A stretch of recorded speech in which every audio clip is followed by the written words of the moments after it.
Hey everyone, my name's Matt and welcome back to the farm. Well, in just a few short weeks we're going to be wrapping up our first full season of going to farmers market with selling our fresh pasture raised chicken. In this video I want to talk about how it's went, what we look to do to expand for next year, and how we raise step by step from baby day old chicks to a product that's ready for your plate. Broiler chicken season starts well before the first chicks even arrive on the farm. Months and months ahead of time, I sit down with a calendar and figure out a shipment schedule. Usually the first chicks arrive sometime middle to end of March, and then a batch every month after that through the end of August. Then I will get a hold of the hatchery that I do business with, set up that shipment schedule, so that way we're all on the same page. I know my birds are allocated for, and then we just wait for the first batch to arrive. This is our brooder setup. This is where the chicks come at a day old, and then they stay in here for roughly about 4 weeks until they go out to a pasture box. This brooder box sets on a concrete floor. It measures 8 foot long, 4 foot wide, 2 foot high. I've got chicken wire lids on them so nothing can get down inside. I do have a dividing wall that I can slide down in here, so when I have a smaller batch of chicks and when they're more susceptible for needing heat, I can put this dividing wall in here and confine them to a 4x4 space that'll help retain heat a lot better. When baby chicks do arrive on the farm, I withhold their feed for an hour. That was suggested by the hatchery, and I believe it's cut down on the death loss tremendously. So right now we're doing pretty good. These baby chicks are 2 weeks old and we haven't lost a single one yet. So there's still 102 in here. Usually the hatchery will send you an extra 1 or 2 depending on how many you order, with the anticipation of some death loss. But these little guys are doing real good so far, and they're going to be going out probably in another 2 weeks out to a pasture box. I really do like that brooder setup. It's simple but yet effective. I first built it when we started raising egg laying chickens. I'd have it down in the garage. They'd be there for about 8 weeks, then you take it down and forget about it. Well, when we decided to start raising broiler chickens, I didn't want to tie up a garage space all summer long for them. So we moved it up here to the barn onto the concrete floor. I was curious to see how it worked, and it worked really well this year. I was happy with it. Instead of having a separate structure or something built that's going to take up space that I can't take apart, the nice part about what I do is as I outgrow that, I can always build another one. If I need more room for more birds, I can just go get a couple sheets of plywood, build another one, and now I got 2. And I can assemble them or take them apart as needed. So once the birds get about 4 weeks old, they come out to one of these structures, to one of our pasture boxes. They come out here at about 4 weeks old and they stay in here for anywhere from 6 to 8 weeks. We have 2 of these boxes out here on pasture. We move them once a day, the length of their box, to a new piece of grass. So the chickens are always on fresh grass once a day. They get grain twice a day, rationed out. It ramps up and then eventually starts to go back down as we start taking birds out of each box. Instead of building a set of wheels on the back of each box to have to maintain, I built a cart. It's made out of, I believe it's 2-inch stainless steel. Actually, that was made out of an old trampoline frame. I happen to have it, so I used what I had. And that cart can go from one box to another. So as I add boxes, it's just one set of wheels and structure to maintain for moving. Each box has wire with garden hose on the front and rear end of it, so that way you have something to grab a hold of to pull the box forward or back, or turn it, whatever you have to do with it. I wanted something that was going to last. That's why I went with a Saladin style box. It's made out of wood. I ran heavy hardware cloth around the outside edge. It's got tin over the rear half on the sides and the top.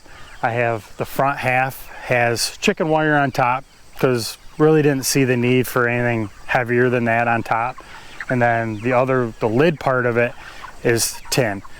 The Siscovich style box, I've said before, I'm not a fan of tarps, and I just don't like the looks of them.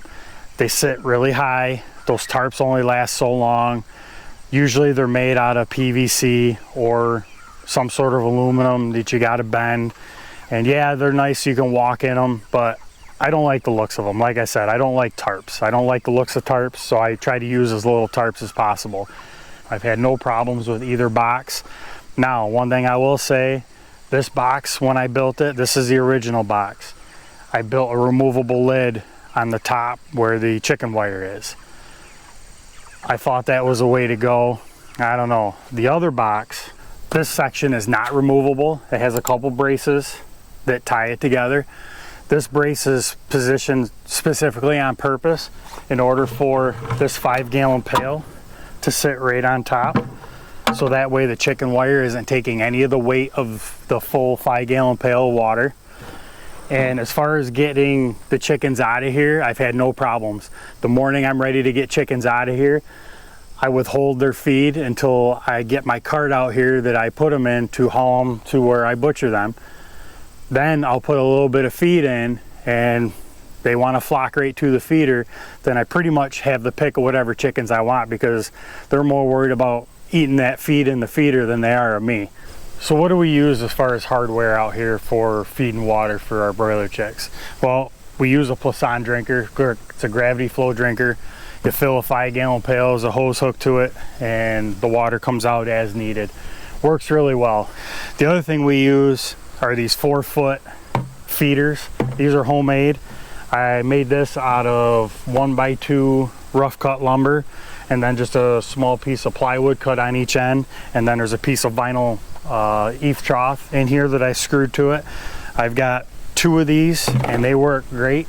Cost me nothing to make these things, as opposed to $30–40 to buy a galvanized one from the store.